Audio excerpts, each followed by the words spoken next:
we'll start of question explaining the question of WHO guidelines for stability testing of herbal drugs.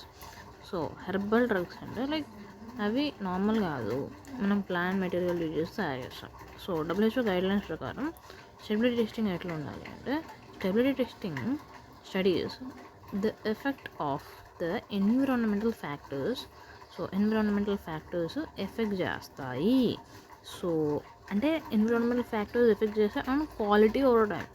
So ఏదైనా herbal తీసుకుంటే దాని quality పైన ఈ stability studies అనేవి effect చేస్తాయి. అంటే టెంపరేచర్, హ్యూమిడిటీ అలా అనమాట. ఆబ్జెక్టివ్స్ వచ్చేసరికి షెల్ఫ్ లైఫ్ డిటర్మైన్ చేయాలి. ఎస్టాబ్లిష్ ఎక్స్పైరీ డేట్ ఉండాలి.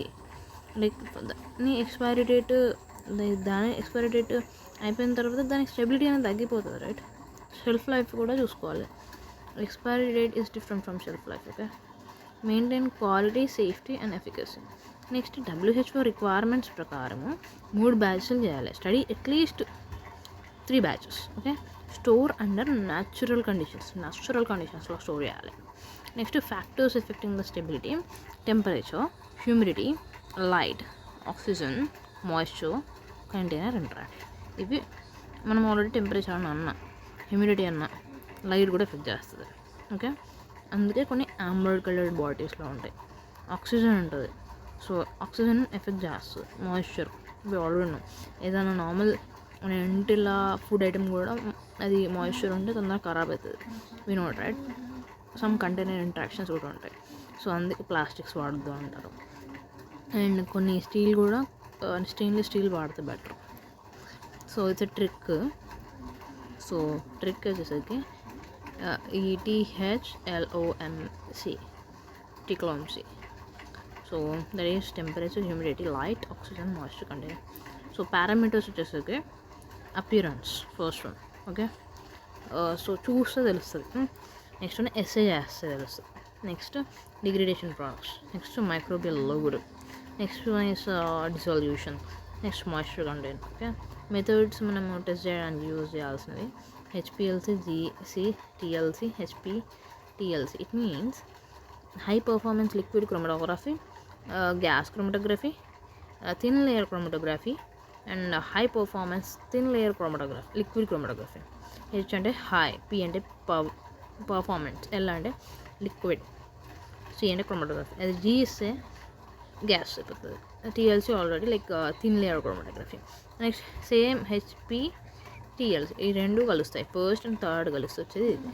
విచ్ ఇస్ బెస్ట్ వన్ అంటే I will go for HPTLC method because it's fast reliable. Okay, కానీ వాల్టైల్ ఆయిల్స్కి we can go for GC. Okay, that's it. Next one మనం ఇప్పుడు gap and various parameters of gap చూద్దాం. So it's GAP అంటే good agriculture practice. It's a cultivation of program designed for the ensure of optimal quality and yield of a medicinal plants. ఏం లేదు, good agriculture practice అనేది it's cultivation programme design for the ensure of optimal quality. మంచి quality కోసం చేస్తున్నాం. Okay, ఏంటి? Plant quality. Okay, and the yield of medicinal plant, మంచి ప్లాంట్. Okay, parameters వచ్చేసరికి మనకి ఒక 9 ఉన్నాయి. Will go for 1 by 1. Okay, plant first మనం స్పీసెస్ చూడాలి. Selection of species pharmacopoeial species ఉన్నాయి మాత్రమే తీసుకోవాలి. Okay, species. ఓకే, మనము స్పీసెస్, జీనస్ నేమ్స్ అవన్నీ ఉంటాయి కదా. సో టైప్ ఆఫ్ స్పీసెస్ అనేవి మస్తు ఉంటాయి. సో ఫార్మకోపియల్ స్పీసెస్ మాత్రమే తీసుకోవాలి. అథెంటికేషన్ అంటే correct scientific name and source అనేది ఉండాలి. ఓకే, సైంటిఫిక్ నేమ్ నేమ్కి రెక్టా ఇండికా అలా అనమాట. మ్యాంగోకి కూడా ఉంటుంది, అట్లా ప్రతి దానికి ఉంటుంది. సో ఒక కరెక్ట్ సైంటిఫిక్ నేమ్ ఉండాలి, అదొక సోర్స్, కరెక్ట్ సోర్స్ ఉండాలి. Okay, site selection, avoid polluted areas. Okay, next climate, మంచి సూటబుల్ క్లైమేట్ ఉండాలి. అంటే మంచి టెంపరేచర్, కరెక్ట్ రెయిన్ఫాల్ ఉండాలి. మనం ఎందుకు రెయిన్ఫాల్ ఎందుకు కావాలనుకుంటాం? ప్లాంట్ పెరగడానికి కావాలి, నీళ్ళు కావాలి. సో అట్లా సాయిల్ ఫర్టిలిటీ కూడా కరెక్ట్ ఉండాలి. అంటే గుడ్ న్యూట్రియంట్స్ ఉండాలి, ఫర్టిలైజర్స్ ఉండాలి. Next irrigation, clean water supply ఉండాలి. మెయింటెనెన్స్ వచ్చేసరికి ప్యూరింగ్, షేడింగ్ చేయాలి, దాన్ని మెయింటెనెన్స్ చేయాలి. Okay, harvesting, collected during proper season. హార్వెస్టింగ్కి ఒక టైం ఉంటుంది, కలెక్షన్కి ఒక టైం ఉంటుంది. ప్రతి దానికి, సీడింగ్కి, కల్టివేషన్కి, ప్రతి దానికి ఒక టైం ఉంటుంది. సో హార్వెస్టింగ్ కరెక్ట్ టైంలో వేయాలి. సో మెయింటైన్ చేస్తూ హార్వెస్ట్ చేయాలా. హార్వెస్ట్ చేసిన తర్వాత స్టోరేజ్ చేయాలి. అంత కట్ అయిపోయింది, అంత కటింగ్స్ అవన్నీ అయిపోయినాక దాన్ని తీసుకుపోయి స్టోర్ చేయాలా. ఓకే, ట్రాన్స్పోర్టేషన్ కూడా కరెక్ట్. లైక్ ఈ ప్లేస్ నుంచి ఇంకో ప్లేస్ పోవాలంటే ఫస్ట్ స్టోరేజ్ చేయాలి దాన్ని మంచిగా, తర్వాత ట్రాన్స్పోర్ట్ చేయాలి. And prevent contamination. Okay, so this is the trick. Okay, you should remember for that. It's an important one. మనం ముందు చూసిన ఇది హెచ్పిఎల్సి టీఎల్సి అది కూడా ఇంపార్టెంట్. ఈ క్వశ్చన్ నేమ్ వచ్చేసరికి WHO guidelines for stability testing of herbal drugs. ఇప్పుడు చూసిన గ్యాప్ ఏమో like good agriculture practices and various parameters అంటే ఏం చూసినాం ఇవి. లైక్ మంచిగా సెలెక్ట్ చేసుకోవాలా, దానికి ఊరు పేరు ఉండాలా, అండ్ ఆ ఊరిలో మంచి క్లైమేట్, సాయిల్ ఫర్టిలిటీ అన్నీ ఉండాలా అట్లా. ఓకే, గ్యాప్ చూసినాం అయిపోయింది. గ్యాప్ అంటే GAP. Okay, what is mean by that? Good agriculture practice. Next వచ్చేసరికి 2 methods of evaluating crude drugs. ఏంటి 2 మెథడ్స్? ఒకటి మనం ఆర్గానోలెప్టిక్ అనుకుందాం, ఇంకోటి ఫిజికల్ చూద్దాం. ఓకే, చూద్దాం. సో ఫస్ట్ ఉన్న ఆర్గానోలెప్టిక్ ఎవాల్యుయేషన్ అంటే మనం colour, order, taste, size, shape, texture అన్నిటిని బట్టి మనం ఎవాల్యుయేట్ చేస్తాం. ఆర్గానోలెప్టిక్ అంటే సెన్స్ చేస్తాం కదా మన పంచేంద్రియాలతో, like sense organs. So example తీసుకుంటే liquorice has a sweet taste. Okay, next one physical evaluation. మనం వచ్చేసి మనం సెకండ్ వన్ ఏం తీసుకుంటాం? ఫిజికల్ అంటే లైక్ మెర్సీ కంటెంట్ అంటే ఎంత పచ్చిగా ఉంది లైక్ అలా అనమాట. పచ్చిగా కొన్ని కనబడతాయి, కొన్ని కనబడకూడదు, అంటే వాటర్ కంటెంట్ అనమాట. ఓకే, నెక్స్ట్ వన్ విస్కాసిటీ ఎంత గట్టిగా అలా అనమాట. Next melting point, next one solubility, next ash value, next refractive index అనుకుందాం. సో ఇవన్నీ physical properties. So physical evaluation దీనివల్ల చేస్తాం. So other evaluation methods extra నేనేం చెప్తా అంటే like microscopical evaluation, chemical evaluation, biological evaluation. If like add headings can fetch more marks. Okay, ఇవి try చేయండి for extra marks. Okay, microscopical అంటే like trichomes, like దాంట్లో structures ఉంటాయి కదా అట్లా అనమాట. కెమికల్లో కెమికల్ టెస్ట్లు వాడదాం, Borntrager's test, modified Borntrager's test అలా అనమాట. బయాలజికల్లో ర్యాట్లు, క్యాట్లు అని వాడతాం అనమాట. క్యాట్ వాడము కానీ మంకీ వాడతాం, ఫ్రాగ్ అలా అనమాట. నెక్స్ట్ GLP పోదాం. GLP ఆస్పెక్ట్స్ చూడమన్నాడు. సో హెర్బల్ డ్రగ్ ఇండస్ట్రీలో లైక్ ఏమేమన్నారంటే ఆర్గనైజేషన్, పర్సనల్. సో ఆర్గనైజేషన్ మంచి ఆర్గనైజేషన్ ఉండాలి. కొంతమంది పర్సనల్స్ అంటే పర్సన్స్ అనమాట. ఈ లాంగ్వేజ్లో ఇట్లనే పర్సనల్స్ అంటారు. సో పర్సనల్ అని కూడా అంటారు. ఇంకా SOP, మంచి SOP ఉండాలా, స్టాండర్డ్ ఆపరేటింగ్ ప్రొసీజర్ ఉండాలా, ఎక్విప్మెంట్ మెయింటెనెన్స్ చేయాలా.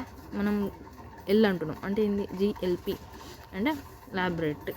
సో ల్యాబ్లో మంచి పర్సన్ మెయింటైన్ చేస్తూ ఉండాలా, ఒక ప్రొసీజర్ మెయింటైన్ చేయాలా, ఒక ఎక్విప్మెంట్ కూడా చక్కగా ఉండాలా. నెక్స్ట్ ఫెసిలిటీస్ కూడా మంచి కరెక్ట్ ఫెసిలిటీస్ ఉండాలి టెస్ట్ చేయడానికి. సో టెస్ట్ సిస్టమ్స్ కూడా ఉండాలి. నెక్స్ట్ డేటా రికార్డింగ్, ఇదంతా మనం చేసిన పని అంతా రికార్డ్ కావాలి. బికాజ్ మాన్యువల్గా ఇదంతా రికార్డ్ చేసిన పర్లేదు, కంప్యూటర్ అయినా పర్లేదు, బట్ రికార్డ్ చేయాలి. నెక్స్ట్ వన్ వచ్చేసరికి శాంపిల్ రిటెన్షన్. సో ఆ శాంపిల్ రిటెన్షన్ చేయాలి. ఆ శాంపిల్ రిటెన్షన్ చేసిన తర్వాత రిపోర్టింగ్ అండ్ అర్చీవ్ చేయాలి. సో ఆ శాంపిల్ తీసుకున్నాం, ఆ శాంపిల్ వెంటనే పెట్టుకోవాలి. నెక్స్ట్ రిపోర్ట్ చేయాలి దాన్ని. ఓకే, దాని ఎంత వచ్చింది ఏం కదా అట్లా దాన్ని అచీవ్ చేసి పెట్టుకోవాలి ఎప్పుడంటప్పుడు మళ్ళీ చూడడానికి. ఓకే, నెక్స్ట్ ఆబ్జెక్టివ్స్ వచ్చేసరికి డేటా ఇంటిగ్రిటీ అంటే డేటా ఇంటిగ్రిటీగా ఉండాలి, reliability and reproducibility. Okay, reproducibility తర్వాత మనకి ట్రిక్, ఇది ఒక trick. Okay, this are the tricks. Organisation, SOP, equipment, facilities, test systems, data reporting. I think ఈ ట్రిక్ కంటే మనము ఎట్లా గుర్తుపెట్టుకుంటే బెటర్ అంటే ఒక ఆర్గనైజేషన్ ఉంటుంది, అలా SOP ప్రకారంగా ఒక ఎక్విప్మెంట్ని హ్యాండిల్ చేస్తారు, కొన్ని ఫెసిలిటీస్ ఉంటాయి, తర్వాత టెస్ట్ సిస్టమ్స్ ఉంటాయి, తర్వాత డేటా ఉంటుంది, అదని రిపోర్ట్ చేయాలా, అచీవ్ చేయాలి, ఎట్లా గుర్తుపెట్టుకుంటే better. Our next question is importance of HPLC in standardization. So HPTLC వల్ల యూజ్ ఏంటి అంటే లైక్ బెటర్ రిజల్ట్ ఇస్తుంది, హై రిజల్యూషన్ ఉంటుంది, నెక్స్ట్ ర్యాపిడ్ అనాలిసిస్ చేస్తుంది, సాల్వెంట్ తక్కువ అయినా ఏం కాదు, next multiple samples can be analysed, next digital storage ఉంటుంది, డిటెక్ట్స్ అడల్టరేషన్ ఈజీగా చేయొచ్చు, డిటెక్ట్ చేయొచ్చు. Next one fingerprinting of herbal drugs. So herbal డ్రగ్స్ని ఫింగర్ ప్రింటింగ్ ద్వారా చెక్ చేసుకోవచ్చు. Next quantification of markers. So next one is measures of monitoring safety of herbal product. So that are pharmacovigilance, GACP, that is good agricultural collection practices, good manufacturing practices, quality control, testing of contaminants. Next one is monitoring the herb interactions, adverse drug reporting. So test contaminants ఉన్నాయా లేదా test చేస్తాం, హెర్బ్కి డ్రగ్కి interactions ఏమైనా ఉన్నాయని monitor చేస్తాము, test చేస్తాము. Adverse drug ఏమైనా ఉంటే report చేస్తాం. కంటామినెంట్స్ ఏమైనా టెస్ట్ చేస్తామంటే pesticides, heavy metals, microbes, aflatoxins, okay, ఇవి ఏమి ఉండకూడదు. ఓకే, కంటామినెంట్స్ ఏమి ఉండదు. Next one regulatory requirement of herbal drugs. Like మనకి హెర్బల్ డ్రగ్స్లో ఏముంటాయి అంటే లైక్ నార్మల్గా ప్లాంట్ మెటీరియల్. సో దాని రెగ్యులేషన్స్ ఏముంటాయి అంటే ఆ రెగ్యులేషన్స్ ప్రకారం వర్క్ చేయాలి, right. So regulations, Indian regulations అయితే drug and cosmetics act 1940, drug and cosmetics rules 1945, T schedule ప్రకారంగా వర్క్ చేయాలి. ఓకే, ఆయుష్. ఓకే, ఆయుష్ అంటే ఏ for Ayurved, U for Unani, U for yogi, U for Unani, S for Siddha, H for homeopathy, ఇలా అనమాట. Next అనేది CDS CEO for pharmaceuticals. ఇవన్నీ చూసుకోవాలి. Indian regulations ప్రకారంగా మనం పని చేయాలంటారు. సో ఇండియన్ రెగ్యులేషన్స్ ఇవి. సో నెక్స్ట్ వన్ వచ్చేసరికి రిక్వైర్మెంట్స్. సో దానికి రిక్వైర్మెంట్స్ ఏమేమి ఉంటాయి అనుకుంటున్నారు?